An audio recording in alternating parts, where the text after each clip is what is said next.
Hello students, स्वागत है आप सभी का आपके अपने यूट्यूब चैनल NYC एकेडमी पर। आप सभी प्यारे साथियों का बहुत बहुत नमस्कार। जैसा कि आप सभी जानते हैं कि हम लोग इस समय यूपी बोर्ड एग्ज़ाम 2025 को देख रहे हैं और इस समय सोशल साइंस में मानचित्र को हम लोग कवर कर रहे हैं। मानचित्र की कल आपकी एक क्लास आ चुकी है और वो क्लास बहुत ही बेहतर रही और आप सब ने बहुत प्यार दिया, इसके लिए बहुत बहुत धन्यवाद। और आज दूसरी क्लास आपके सामने फिर से लेकर हाजिर हैं और आज की जो क्लास है बहुत ही शानदार होने वाली है। आप सभी वीडियो को पूरा देखेंगे। आज की क्लास में हम लोगों ने भौगोलिक प्रश्न भी लिए हैं 5, वो भी बताएंगे आपको मानचित्र में भरना कैसे है। और मानचित्र में भरने के साथ साथ आपको ये भी बताया जाएगा एक टॉपिक, मैंने जैसे वादा किया था आपसे कल कि एक टॉपिक हम लोग कंप्लीट करेंगे। जैसे भूगोल में या इतिहास में जो भी आपके टॉपिक हैं, जहाँ जहाँ से मैपिंग में क्वेश्चन बनने वाले हैं, वो सारे क्वेश्चंस भी हम लोग डिस्कस करेंगे। तो हम लोग बिल्कुल भी समय नहीं लेते हैं। सबसे पहले कल की वीडियो आपने नहीं देखी है, आप चैनल पर नए हैं तो प्लीज़ आप लोग सेशन को लाइक और शेयर जरूर कर दीजिए और कल की वीडियो जरूर देख लीजिए। उसका लिंक आपको इसी वीडियो के जो है डिस्क्रिप्शन बॉक्स में मिल जाएगा, ठीक है। तो हम लोग ज़्यादा समय नहीं लेते हैं और आज की वीडियो को स्टार्ट करते हैं। आज का देखो जो टॉपिक है बहुत ही शानदार है। सबसे पहले मैंने आपको 5 क्वेश्चन आपके लिए लिए हैं, ठीक है। अब ये 5 क्वेश्चन जो हैं, इनको सबसे पहले भूगोल के क्वेश्चन ये हैं, इनको मैप पर भरना कैसे है ये हम लोग सीख लेते हैं। उसके बाद एक टॉपिक लेंगे। फिर मैं बार बार बता रहा हूँ कि वीडियो को बिल्कुल स्किप करके नहीं जाना भैया, पूरा वीडियो देखना है। लास्ट में मैं आपको एक टॉपिक करा के जाऊँगा, वो टॉपिक कंप्लीट करके ही आपको वीडियो को जो है बंद करना है, ठीक है। तो यहाँ पर ये जो 5 प्रश्न हैं, ये भूगोल से हैं और भूगोल के प्रश्नों को कैसे हमें इनको मैप पर फिल करना है। मैंने कल की वीडियो में भी बताया था कि मैप में सबसे पहले इन प्रश्नों को भरने के पहले आपको करना क्या है। ऐसा देखो, ये जो आपके पास ये प्लेन मैप दिख रहा है, इस मैप पर आपको करना क्या है, अपना रोल नंबर लिख लेना है। रोल नंबर यहाँ जैसे भी आप होगा लिख देंगे।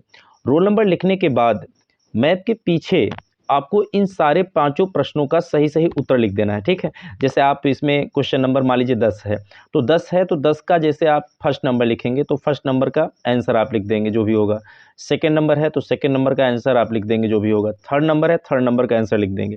ये मैप के पीछे करना है और उसके बाद फिर आगे आ जाइए और आगे आपको कैसे भरना है ये हम बताते हैं।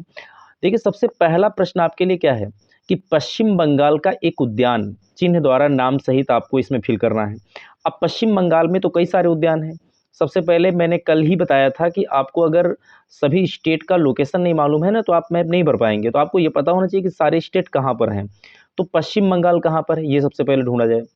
मैंने कल इंडिया मैप पजल नामक एक ऐप बताई थी, उस ऐप को आप लोगों ने इंस्टॉल किया होगा, उसको खेल भी लेंगे तो आप फिर जान जाएंगे। उसका लिंक इसी वीडियो के डिस्क्रिप्शन बॉक्स में पड़ा हुआ है, ठीक है, वहाँ से आप डाउनलोड कर लेंगे। देखिए, पश्चिम बंगाल का एक उद्यान, देखो पश्चिम बंगाल में कई सारे उद्यान हैं।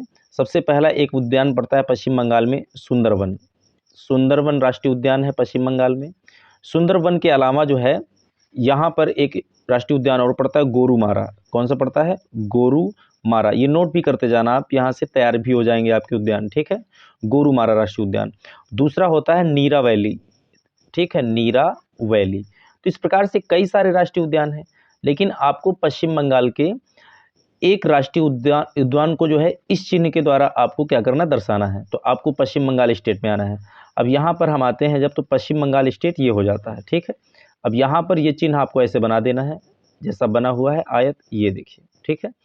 और अगर आप लिखना चाहते हैं तो आप आगे लिख देंगे यहाँ पर जो है इस सुंदर वन राष्ट्रीय उद्यान, ठीक है, सुंदर वन राष्ट्रीय उद्यान, ठीक है। नहीं लिखना है तो आप इसको ऐसे ही पड़ा रहने दीजिए, है ना। और उसके बाद बस यही चिन्ह बना दीजिए, आपका चिन्ह बन गया कि ये पश्चिम बंगाल स्टेट है, यहाँ पर राष्ट्रीय उद्यान है, ठीक है, काम खत्म। अब नर्मदा नदी पर बना एक बांध। नर्मदा नदी पर कई सारे बांध हैं, कुछ बांध मध्य प्रदेश में है तो कुछ बांध जो है गुजरात में है। तो गुजरात वाला बांध जो है बहुत ही प्रसिद्ध है। गुजरात में जब हम आते हैं तो यहाँ पर एक डैम पड़ता है सरदार सरोवर बांध। अब इसको ये चिन्ह ये वाला बनाना है आपको, ये जो चिन्ह बना है। तो फर्स्ट नंबर आपका यहाँ पर ये हो गया है। सेकेंड नंबर की हम बात करें तो गुजरात स्टेट में आते हैं, सेकेंड में आते हैं। अब ये चिन्ह आपको बनाना है जैसा चिन्ह बना हुआ है उसमें। तो हम इसको ऐसे करते हैं और ऐसे करते हैं। अब ये चिन्ह आपका बन गया, तो ये एक आपका डैम हो गया। अब डैम ये कौन सा हो गया, सरदार सरोवर मान लीजिए। मैं आपको साथ में बताता जा रहा हूँ ताकि आपको तैयार भी होते चले जाएं, क्योंकि कई बार एग्जाम में पूछ लेता है कि सरदार सरोवर बांध जो है किस राज्य में है, तो ये गुजरात में है। सरदार सरोवर बांध, ठीक है, गुजरात में। तो 2 नंबर भी आपका कंप्लीट हो गया। अब 3 नंबर में हम आते हैं, महानदी। महानदी को ये जो स्नैक जैसा एक चिन्ह बना है, इसके द्वारा आपको नदी को दर्शाना है। अब नदी जो होती है सर्पिलाकार होती है, ठीक, घूम घूम के चलती है, तो ये चिन्ह बनाना है। तो अब ये किस स्टेट में जाएंगे, तो महानदी उड़ीसा की गंगा कहलाती है। अब उड़ीसा स्टेट में आइए। अब देखो उड़ीसा स्टेट आपका ये हो गया। अब यहाँ पर देखो ब्लू से मैं इसका कलर चेंज कर रहा हूँ, मैं इसको ब्लू से फिल करूँगा, ठीक है, ताकि आपको परेशानी ना हो जानने में। तो यहाँ पर ब्लू कलर हम ले लेते हैं, ये देखिए। तो उड़ीसा, उड़ीसा स्टेट में आइएगा और यहाँ पर आपको ये चिन्ह ऐसे बना देना है, ऐसे, ठीक है।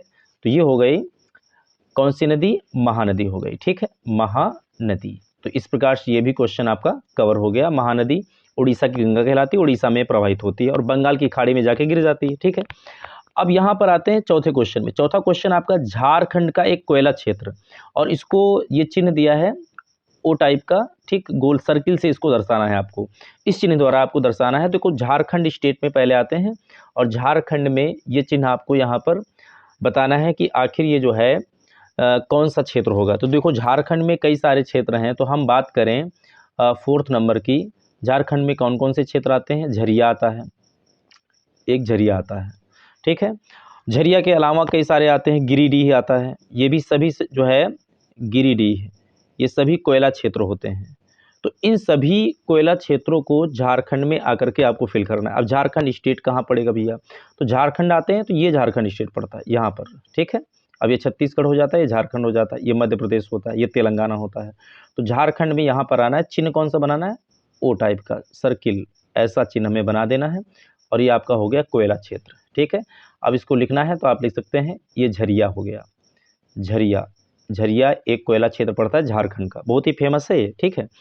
अब यहाँ पर 5वां क्वेश्चन क्या है, 5वां है कि भारत के पूर्वी तट पर स्थित एक पत्तन। अब पूर्वी तट पर बहुत सारे पत्तन हैं, तो 5वें नंबर की हम बात करें तो पत्तन में, अगर हम, पत्तन का मतलब होता है बंदरगाह, बंदरगाह। अब यहाँ पर कई सारे हैं बंदरगाह। एक तो बंदरगाह आप सुने होंगे पश्चिम बंगाल में हल्दिया पड़ता है, ये भी पश्चिमी, देखो ये मैप में अगर हम आते हैं तो मैप में ये वाला हिस्सा जो होता है ये पश्चिमी तट होता है, और ये वाला जो हिस्सा होता है ये होता है पूर्वी तट। तो हमसे पूर्वी तट में पूछा जा रहा है, तो पूर्वी तट हिस्से में ऐसा कौन सा पत्तन है जो आपको इसमें बनाना है। तो कई सारे पत्तन हैं, कई सारे स्टेट में, विशाखापत्तनम पड़ता है, तूतीकोरिन पड़ता है तमिलनाडु में, विशाखापत्तनम आंध्र प्रदेश में पड़ता है, हल्दिया पश्चिम बंगाल में पड़ता है। तो आप किसी भी स्टेट में आ जाओ, एक कोई भी आप फिल कर दीजिए। तो हम एक काम करते हैं, हम यहाँ पर तमिलनाडु स्टेट में आते हैं और यहाँ पर ट्रायंगल बना देते हैं, ऐसा चिन्ह आपको बनाना है, ये ट्रायंगल आपको बनाना है और ट्रायंगल से आपको इस पूर्वी तट पर एक पत्तन को दर्शाना। तो ये पत्तन मान लीजिए तूतीकोरिन है। मैं लिख इसलिए रहा हूँ कि आपको साथ में बताता भी चलूँ कि कौन सा बंदरगाह कहाँ पर है, तो इससे आपको 5 क्वेश्चन भी तैयार हो गया ना। ये तूतीकोरिन बंदरगाह ये तमिलनाडु में पड़ता है, कहाँ पड़ता है, तमिलनाडु, ठीक है। तो इन सबको आप नोट कर लेंगे। तो ये भूगोल का मैप इस तरह से आपको फिल करना है, इन बातों को थोड़ा सा नोट कर लीजिएगा और बना भी लीजिएगा। ये 5 प्रश्न इसीलिए मैंने आपको बताए हैं ताकि आप सीख लें।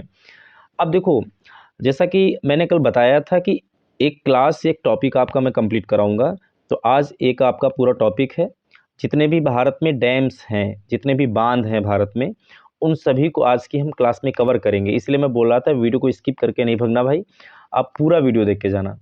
अब पूरे वीडियो में हम आते हैं, तो आपका ये लास्ट है। अब यहाँ पर देखो मैंने एक टॉपिक उठा लिया है और वो टॉपिक है डैम्स, यानी कि बांध।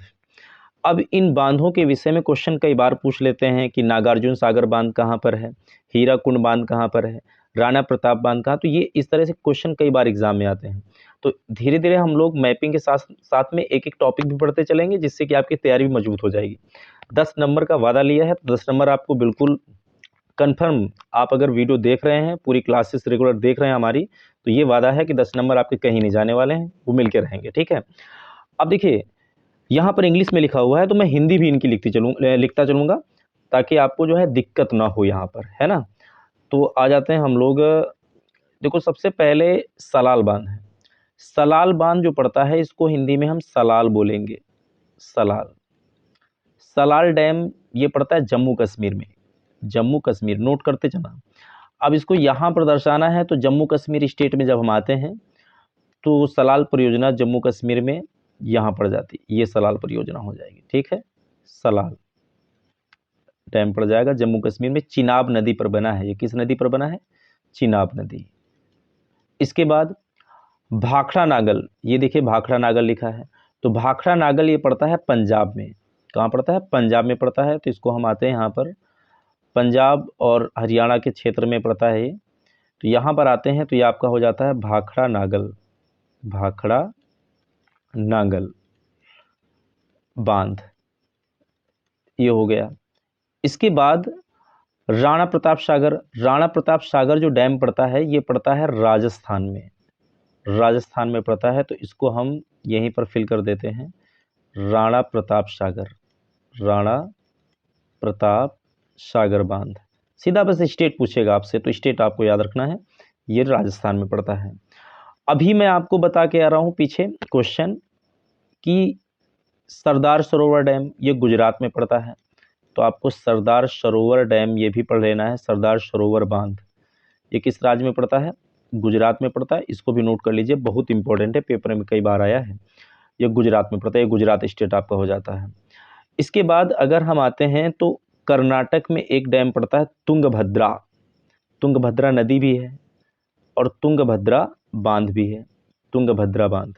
ये कर्नाटक राज्य में है और ये कर्नाटक स्टेट है, वहीं पर हम इसको बना लेंगे।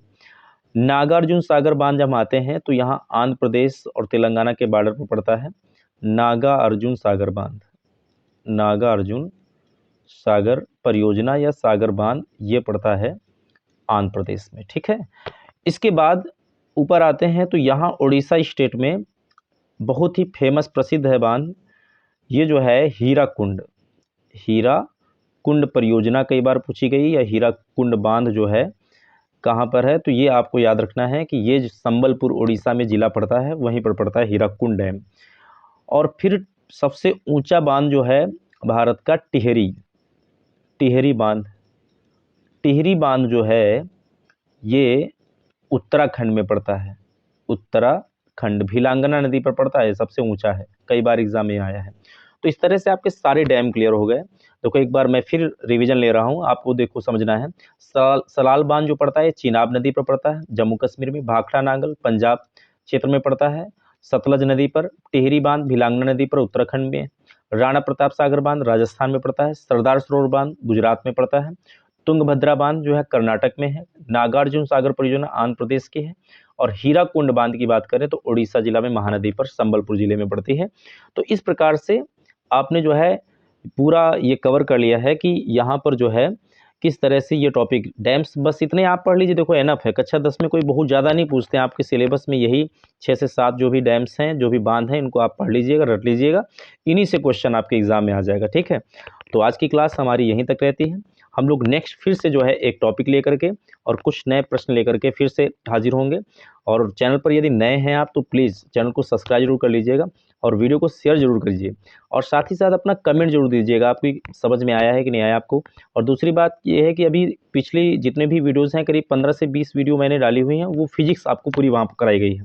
तो फिजिक्स की जितनी भी क्लासेस हैं उनको जरूर देख लीजिए, वहाँ पर सारे ऑब्जेक्टिव क्वेश्चंस हैं, न्यूमेरिकल्स हैं, सब कराए गए हैं।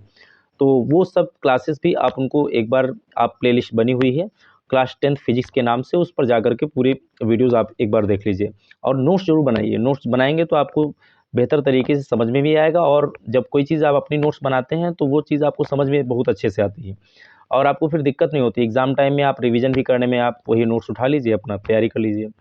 तो हम लोग आज की क्लास यहीं तक रखते हैं, हम लोग नेक्स्ट फिर से जो है एक शानदार क्लास में मिलते हैं। धन्यवाद।